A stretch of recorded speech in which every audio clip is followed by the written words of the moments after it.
Hello friends, welcome to ఎస్ఎస్జిడి YouTube channel. Friends, ఈరోజు మనకు రైల్టెల్ నుండి రెగ్యులర్ రిక్రూట్మెంట్ సంబంధించిన నోటిఫికేషన్ అయితే మనకు రిలీజ్ చేయడం అయితే జరిగిందనమాట. సో ఇప్పుడు దీనికి సంబంధించిన ఆన్లైన్ ఫామ్ అప్లై ఏ విధంగా మనం స్టెప్ బై స్టెప్ అప్లై చేసుకోవాలో ఈ వీడియో తెలుసుకుందాం. సో మీరైతే ఇప్పటివరకు అయితే నా ఛానల్ని సబ్స్క్రైబ్ చేసుకోకపోతే ఇప్పుడైతే సబ్స్క్రైబ్ చేసుకోండి.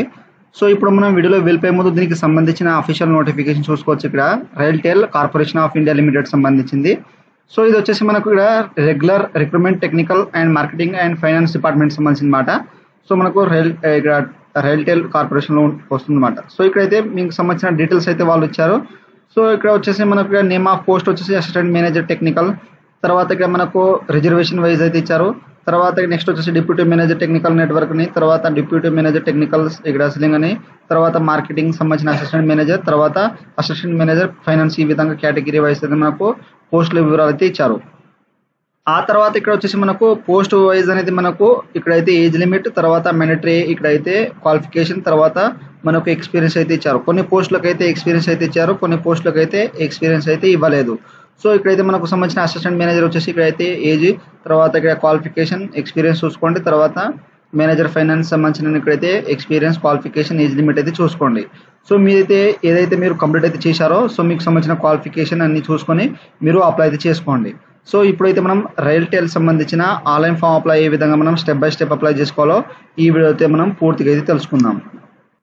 ఫ్రెండ్స్, ఇది వచ్చేసి మనకు RailTel corporation of India limited సంబంధించిన అఫీషియల్ ఆన్లైన్ వెబ్సైట్ అయితే ఈ విధంగా అయితే వస్తుంది. ఈ యొక్క వెబ్సైట్ లింక్ అనేది మీకు డిస్క్రిప్షన్లో అయితే ఇచ్చేస్తాను. సో మీరు ఈ విధంగా వచ్చేసిన తర్వాత ఇక్కడైతే మనకు ఇక్కడ స్టార్టింగ్ డేట్ వచ్చేసి మనకు 31 మే నుండి ఇక్కడ 30 జూన్ వరకు అయితే 2025 వరకు అయితే లాస్ట్ డేట్ అయితే ఇచ్చారన్నమాట. సో అండ్ మనకు నోటిఫికేషన్లో కూడా డేట్ అయితే మెన్షన్ చేశారు. ఇక్కడ నుండి అయితే మీరు అడ్వర్టైజ్ నెంబర్ అయితే డౌన్లోడ్ చేసుకోవచ్చు. సో ఇప్పుడైతే మనం రిజిస్ట్రేషన్ చేసుకోవాలి కాబట్టి ఇక్కడ రిజిస్టర్ అనే ఆప్షన్ ఉంది కదా, దీని మీద క్లిక్ చేసేయండి. చేసిన వెంటనే మనకు రిజిస్ట్రేషన్ ఫామ్ అయితే ఓపెన్ అయితే అవుతుంది. సో ఈ విధంగా అయితే రిజిస్ట్రేషన్ ఫామ్ ఓపెన్ అయిన తర్వాత ఇక్కడైతే మనకు పోస్ట్ నేమ్ అయితే సెలెక్ట్ చేసుకోవాలి. సో మీకు సంబంధించిన పోస్ట్ నేమ్ అయితే మీరు ఏ పోస్ట్కి అయితే అప్లై చేద్దాం ఉంటున్నారో మీ యొక్క క్వాలిఫికేషన్, ఎక్స్పీరియన్స్ అన్ని చూసుకొని, ఏజ్ లిమిట్ అన్ని చూసుకొని ఇక్కడైతే మీరు దాని మీద అయితే క్లిక్ అయితే చేసేసండి. ఇక్కడైతే మీకు నోటిఫికేషన్ అయితే చూపించిన కదా, సో మీకు సంబంధించిన డీటెయిల్స్ అయితే ఇక్కడైతే మీరు జాగ్రత్తగా అయితే చూసుకొని ఇక్కడ సెలెక్ట్ చేసుకోండి. సో ఇక్కడ మనకు పోస్ట్ కోడ్ వచ్చేసింది. తర్వాత మీ యొక్క ఫుల్ నేమ్ ఎస్ఎస్సి మార్క్స్ మెమోలో ఏ విధంగా ఉందో ఆ విధంగా మీ యొక్క క్యాండిడేట్ నేమ్ అనేది ఫుల్ నేమ్ అయితే ఇక్కడ మెన్షన్ చేసేసేయండి.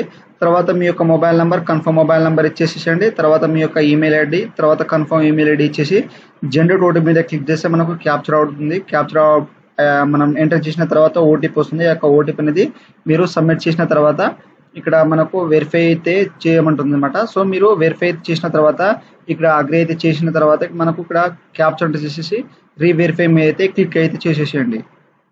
ఫ్రెండ్స్, ఆ తర్వాత ఇక్కడ మనకు వెరిఫికేషన్ అయితే వస్తుందన్నమాట. ఇక్కడ అయితే post name, candidate name, mobile number, email ID ఇక్కడైతే మీరు అన్ని కరెక్ట్గా అయితే చెక్ బాక్స్ అనేది క్లిక్ అయితే చేసేసేయండి. ఎందుకంటే మనకు అన్ని కరెక్ట్గా అయితే ఉండేటట్టు చూసుకోండి. తర్వాత మనకు డేటా ఆప్షన్ మాత్రం ఇవ్వరనమాట. సో ఇక్కడ మనకు రిజిస్ట్రేషన్లో ఇవైతే కంప్లీట్ అయితే మనకు కరెక్ట్ అయితే ఉండాలి. సో అన్ని కరెక్ట్ కనిపిస్తే ఇక్కడ సబ్మిట్ అనే ఆప్షన్ మీద క్లిక్ చేసేసి ఇక్కడ పర్పస్ డేటా అయితే చూసుకోండి. ఇవైతే కరెక్ట్ అయితే ఉండాలని అగ్రి చేసేసిన తర్వాత ఇక్కడ ఓకే మీద క్లిక్ చేసేసేయండి. ఒక్కసారి సబ్మిట్ చేసిన తర్వాత ఎడిట్ ఆప్షన్ మాత్రం లేదంటుంది.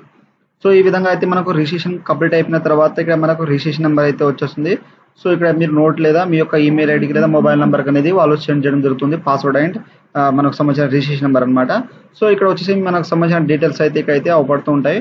సో ఇప్పుడు మనం అప్లై చేసుకోవాలి కాబట్టి ఇక్కడైతే మనకు రైట్ సైడ్ పైన గో టు అప్లికేషన్ ఉన్నాయి కదా, దీని మీద క్లిక్ చేసేసేయండి. చేసిన వెంటనే మనకు అప్లికేషన్ ఫామ్ అయితే ఇక్కడ నుండి అయితే స్టార్ట్ అయితే అయిపోతుంది.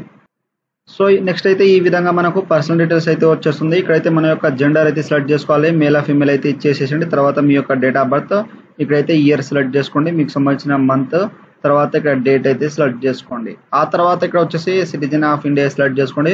మీ యొక్క రిజర్వేషన్ కేటగిరీ, సో యూఆర్, ఓబీసీఐ, ఇక్కడ ఎస్సీ, ఎస్టీ అనేది చేసేసండి. తర్వాత నెక్స్ట్ వచ్చేసి ఇక్కడ మీకు సంబంధించిన పర్సనల్ డీటెయిల్స్లో మన యొక్క నేమ్, తర్వాత మీ యొక్క father name, mother name capital లెటర్లో, ఎస్ఎస్సి మార్క్స్ మెమోలో ఏ విధంగా ఉందో ఆ విధంగా అయితే ఇచ్చేసేసండి. నెక్స్ట్ అయితే ఇక్కడైతే మ్యారిటల్ స్టేటస్, సో ఇక్కడైతే వచ్చేసి మ్యారీడా, అన్మ్యారీడా దీంట్లో అయితే సెలెక్ట్ అయితే చేసుకోండి. తర్వాత నెక్స్ట్ వచ్చేసి ఇక్కడైతే టెస్ట్ సిటీ ప్రిఫరెన్స్ ఎగ్జామినేషన్ సంబంధించిన ఇక్కడ మీకు దగ్గర ఉన్న ఇక్కడ సిటీ అయితే సెలెక్ట్ చేసుకోండి. ఫస్ట్ సిటీ దగ్గర ఉంటే ఏదైతే ఉంటుందో అదే సెలెక్ట్ చేసుకోండి. అక్కడైతే ఎగ్జామినేషన్ అయితే కండక్ట్ చేయడం జరుగుతుంది.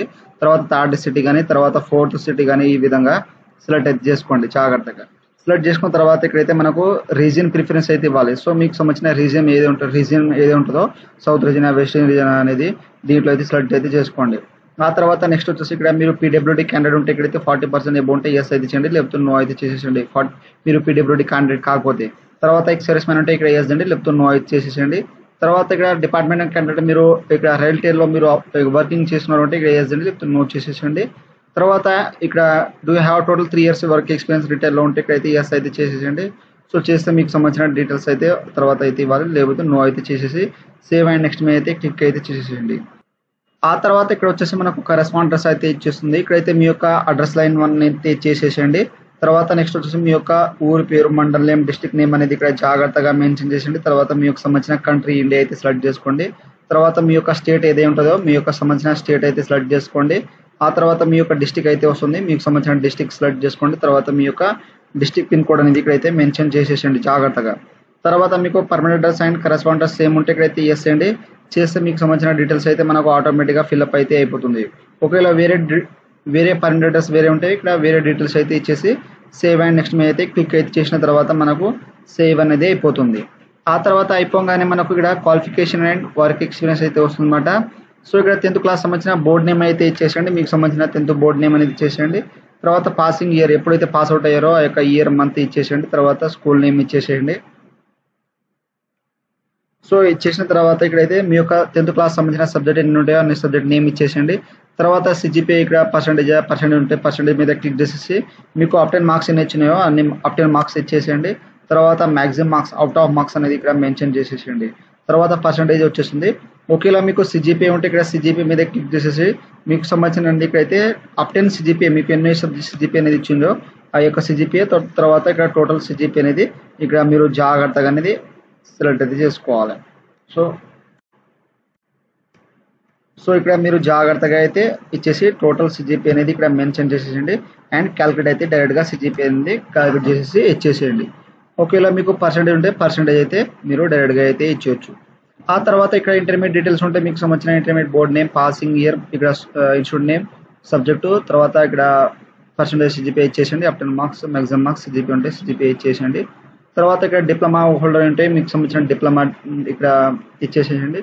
తర్వాత పాస్వర్డ్ ఫ్రమ్ అయితే ఇచ్చేసేయండి అండ్ మీకు సబ్జెక్ట్, తర్వాత ఇక్కడైతే సిజిపిఐ అనేది మార్క్స్ సిస్టమ్ అనేది దీంట్లో మెన్షన్ చేసేయండి. తర్వాత మంత్ ఇయర్ పాస్ ఎప్పుడు అయితే అవుట్ అయ్యారో డిప్లొమా అదైతే మెన్షన్ చేసేయండి. తర్వాత ఇక్కడైతే మీరు ఒకవేళ ఇక్కడ ఇంటర్మీడియట్ అండ్ డిప్లొమా చేసి ఉంటే ఇచ్చేసేయండి. ఆ తర్వాత ఇక్కడైతే ఎడ్యుకేషన్ క్వాలిఫికేషన్ అయితే కంపల్సరీ అయితే ఇవ్వాలి. సో మీ యొక్క PG diploma business administration apply చేసుకోవచ్చు, ఎంబీఏ ఉన్న మీరు అప్లై అయితే చేసుకోవచ్చు. సో ఈక్వలెంట్ ఉంటే ఇక్కడ ఈక్వలెంట్ అయితే చేసేసేయండి. ఒకవేళ మీకు సంబంధించిన ఏదైతే మీరు ఇచ్చారో ఆ యొక్క సంబంధించిన దాని మీద క్లిక్ చేసేసండి క్వాలిఫికేషన్ మీద. ఇదైతే మనకు 10th అండ్ ఇంటర్.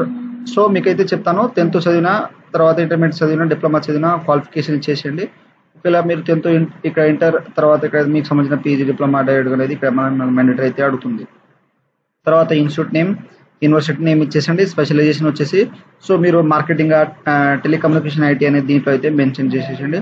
తర్వాత డేటా పాసింగ్ అనేది దీంట్లో మెన్షన్ చేసేయండి ఎప్పుడైతే మీరు పీజీ డిప్లొమా కంప్లీట్ చేసారో అయితే చేసేయండి. తర్వాత మార్కింగ్ సిస్టమ్ వచ్చేసి పర్సెంటేజ్ ఉంటే పర్సెంటేజ్ ఇచ్చేసేయండి. సో ఇచ్చేసేయండి. తర్వాత ఇక్కడ మ్యాక్సిమం అవుట్ ఆఫ్ మార్క్స్ అనేది ఇచ్చేస్తే మనకు పర్సెంటేజ్ అయితే క్యాలిక్యులేట్ అయితే అయిపోతుంది. ఆ తర్వాత ఇక్కడ ఈ విధంగా మనకు ఎడ్యుకేషన్ క్వాలిఫికేషన్ అయితే మీరు జాగ్రత్తగా అయితే ఇచ్చేసిన తర్వాత అడిషనల్ ఇక్కడ క్వాలిఫికేషన్ ఏదైనా ఉంటే ఇక్కడైతే మెయిన్ ఇక్కడ దీంట్లో అయితే యాడ్ అయితే చేసుకోండి, లేకపోతే అవసరం అయితే లేదు. సో ఆ తర్వాత సెకండ్ అడిషనల్ క్వాలిఫికేషన్ ఉంటే ఇచ్చేసండి, లేకపోతే అవసరం లేదు. తర్వాత వర్క్ ఎక్స్పీరియన్స్ డీటెయిల్స్, సో ఇక్కడ డిక్రీసింగ్ ఆర్డర్లో అయితే ఇవ్వాలి. సో ఇక్కడ మీకు డూ యూ వర్క్ ఎక్స్పీరియన్స్ ఉంటే ఇక్కడైతే ఎస్ అయితే చేయండి. చేస్తే మీకు సంబంధించిన ఇక్కడైతే ఆర్గనైజేషన్ టైప్ ఆఫ్ అనేది చేసేయండి, గౌట్ అసెంట్లా ఇచ్చేసండి, post and date of service end date ఇచ్చేసండి, సిటీసీ ల్యాక్స్ అని ఇచ్చేసండి, హెచ్ఆర్ కాంటాక్ట్ డీటెయిల్స్ నేమ్ అయితే ఇచ్చేసేయండి. ఈ విధంగా అయితే ఇచ్చేసేయండి. ఒకవేళ ఎక్స్పీరియన్స్ లేకపోతే ఇక్కడ సింపుల్గా అయితే నో ఇచ్చేసేసి సేవ్ అండ్ నెక్స్ట్ మీద అయితే క్లిక్ అయితే చేసేసేయండి. ఆ తర్వాత ఇక్కడ మనకు డాక్యుమెంట్స్ అండ్ పేమెంట్ అయితే వచ్చేస్తుంది అనమాట. సో ఇక్కడ వచ్చేసి మన యొక్క ఫోటో అనేది అప్లోడ్ చేయాలి. ఇక్కడ క్లిక్ టు అప్లోడ్ మీద క్లిక్ చేస్తే మనకు ఫోటో అనేది 100 KB అయితే ఉండాలి. ఇక్కడైతే పాస్పోర్ట్ సైజ్ మనకు వైట్ బ్యాక్గ్రౌండ్ అయితే కంపల్సరీ అయితే ఉంటేనే మనకు అప్లోడ్ అయితే అవుతుంది. సో అప్లోడ్ అయిపోయిన తర్వాత ఇక్కడ రివ్యూ అయితే చూసుకోవచ్చు. తర్వాత మీ యొక్క సిగ్నేచర్ వచ్చేసి మనకు ఇక్కడైతే ఇక్కడ 80 KB నుండి 150 KB మధ్యలో అయితే చేపించే ఫార్మాట్లో అయితే ఉండాలి. వైట్ పేపర్ మీద మీ యొక్క బ్లాక్ పెన్ అయితే మీరు సిగ్నేచర్ ఇచ్చేయచ్చు. తర్వాత మీ యొక్క లెఫ్ట్ థంబ్ ఇంప్రెషన్ అయితే థంబ్ ఉంటుంది కదా, మీ యొక్క లెఫ్ట్ థంబ్ ఇంప్రెషన్ అదైతే కంపల్సరీ అయితే వైట్ పేపర్ మీద అయితే మీరు థంబ్ అయితే అప్లోడ్ చేయాలి, మ్యాండేటరీ అయితే. సో ఆ తర్వాత ఇక్కడ మనకు ఫీజు అనేది ఉంటుంది ఓబీసీ క్యాండిడేట్స్ వాళ్ళకైతే. తర్వాత ఇక్కడ ఆన్లైన్ మోడ్ అయితే క్లిక్ అయితే చేసేసేయండి. తర్వాత ఇక్కడైతే డిక్లరేషన్ అన్ని మనకు అగ్రీ అనేది ఉన్నాయి కదా, సో ఈ యొక్క అగ్రీ అనేది మీరు టిక్ అనేది చేసేసేయండి. సో చేసిన తర్వాత ఇక్కడైతే మీరు ఫస్ట్ ఆఫ్ ఆల్ వచ్చేసి మీరు ప్రివ్యూ మీద అయితే క్లిక్ చేసేయండి. ఇప్పటివరకు అయితే మనం ఎన్ని డీటెయిల్స్ అయితే ఎంటర్ చేసినామో ఆ అన్ని డీటెయిల్స్ అయితే ఇక్కడ అయితే వచ్చేస్తున్నాయి అనమాట. సో మనకు అన్ని డీటెయిల్స్ అయితే కరెక్ట్గా ఉంటే మీరు ఒకవేళ సబ్మిట్ అయితే చేసేసేయండి. ఒకవేళ మీకు ఏమైనా మిస్టేక్ అనిపిస్తే మీరు బ్యాక్ వెళ్ళిపోయి ఎడిట్ అయితే చేసుకోవచ్చు. సో ఇక్కడ మీకు అన్ని కరెక్ట్గా అనిపిస్తే డీటెయిల్స్ ఇక్కడ ప్రివ్యూ మీద క్లిక్ చేసిన తర్వాత ఈ విధంగా వస్తుంది కదా మనకు అప్లికేషన్ ఫామ్ ప్రివ్యూ అనేది. సో అన్ని కరెక్ట్గా అనిపిస్తే మీరు సబ్మిట్ చేసుకోవచ్చు. ఒకవేళ ఏమైనా మిస్టేక్ అనిపిస్తే దీని మీద క్లిక్ చేసి ట్యాప్ ఇచ్చేసి మీరు బ్యాక్ వెళ్ళిపోయి ఎడిట్ చేసుకోవచ్చు అనమాట ఇప్పుడే. తర్వాత ఎడిట్ ఆప్షన్ మాత్రం కాదు. సో ఆ తర్వాత ఇక్కడ క్యాప్చర్ అనేది ఎంటర్ చేసేసి మీరు డాక్యుమెంట్స్ అప్లోడ్ అయిపోయిన తర్వాత సబ్మిట్ ఆప్షన్ కదా దీని మీద క్లిక్ అయితే చేసేసేయండి ఫ్రెండ్స్. ఆ తర్వాత ఇక్కడ మనకు ఇన్స్ట్రక్షన్ అయితే వస్తుందన్నమాట. ఇక్కడైతే అగ్రీ అయితే చేసేసేయండి. మీరు చేసిన తర్వాత ఇక్కడైతే మీరు క్యాప్చర్ అనేది జాగ్రత్తగా ఎంటర్ చేసేసి సబ్మిట్ అనేది చేసిన తర్వాత ఓకే మీద అయితే క్లిక్ అయితే చేసేయండి. ఆ తర్వాత ఈ విధంగా మనకు పేమెంట్ పేజ్ అయితే వస్తుంది. సో ఇక్కడ మీ యొక్క మొబైల్ నెంబర్ ఇచ్చేసి మీ యొక్క ఈమెయిల్ ఐడి ఇచ్చేసి ప్రొసీడ్ మీద అయితే క్లిక్ అయితే చేసేసేయండి ఫ్రెండ్స్. ఆ తర్వాత ఇక్కడైతే మనకు నేమ్ వచ్చేస్తుంది. ఇక్కడ మన యొక్క అడ్రస్, జిప్ కోడ్, తర్వాత సిటీ నేమ్, స్టేట్ నేమ్, ఆ తర్వాత మీ యొక్క కంట్రీ అయితే దీంట్లో అయితే సెలెక్ట్ అయితే చేసుకోండి. సెలెక్ట్ చేసుకున్న తర్వాత సో ఇక్కడైతే మనకు ఇక్కడ మై షిప్పింగ్ అడ్రస్ అనేది మీద క్లిక్ చేస్తే ఆటోమేటిక్గా సేమ్ వచ్చేస్తుంది. ఆ తర్వాత ఇక్కడ ప్రొసీడ్ మీద అయితే క్లిక్ అయితే చేసేసేయండి. ఆ తర్వాత ఇక్కడ మనకు కార్డ్స్, తర్వాత నెట్ బ్యాంకింగ్, వ్యాలిడ్ ఇమెయిల్ సంబంధించినది కార్డ్ మీద క్లిక్ చేసేయండి. మీకు కార్డ్ నెంబర్, ఎక్స్పైరీ, ఇక్కడ మంత్, తర్వాత ఎక్స్సీవీ నెంబర్ ఇచ్చేసి ఇక్కడ పే నౌ మీద క్లిక్ చేస్తే మనకు పేమెంట్ ప్రాసెస్ అయితే అవుతుంది అనమాట. మీకు సంబంధించిన పేమెంట్ అనేది అయిపోయిన తర్వాత మనకు డైరెక్ట్గా బ్యాక్ వచ్చేసి మీకు సంబంధించిన అప్లికేషన్ ఫామ్ ప్రింట్ అయితే తీసుకోండి అనమాట. సో మనకు ఈ విధంగా మనకు లాగిన్ చేసుకుని ఒకవేళ ఏమైనా ఇష్యూస్ వస్తే ఇక్కడ లాగిన్ చేసుకుని మీకు సంబంధించిన రిజిస్ట్రేషన్ నెంబర్ అండ్ మీ యొక్క పాస్వర్డ్ చేసి క్యాప్చర్ చేసి లాగిన్ మీద క్లిక్ చేస్తే మనకు ప్రివ్యూ అండ్ వ్యూ అప్లికేషన్ అనేది ఉంటుంది. దాని మీద క్లిక్ చేసి మీ యొక్క అప్లికేషన్ ఫామ్ అయితే ప్రింట్ అయితే తీసుకోండి. సో ఈ విధంగా అయితే మనకు RailTel corporation of India limited సంబంధించిన ఆన్లైన్ ఫామ్ అప్లై అయితే ఈ విధంగా అయితే చేయండి. సో మీరు అప్లై చేసేటప్పుడు మీకు ఏమైనా డౌట్స్ ఉంటే నాకు కామెంట్ ఇవ్వండి. మీకైతే నేను తొందరగా అయితే రిప్లై అయితే ఇస్తాను. సో ఫ్రెండ్స్, నా వీడియో మీకు నచ్చినట్లయితే షేర్, లైక్, సబ్స్క్రైబ్ చేసి బెల్ ఐకాన్ని ఆన్ చేసుకోండి. మరిన్ని వీడియో కోసం నా ఛానల్ని సబ్స్క్రైబ్ అయితే చేసుకోండి. Thank you for watching.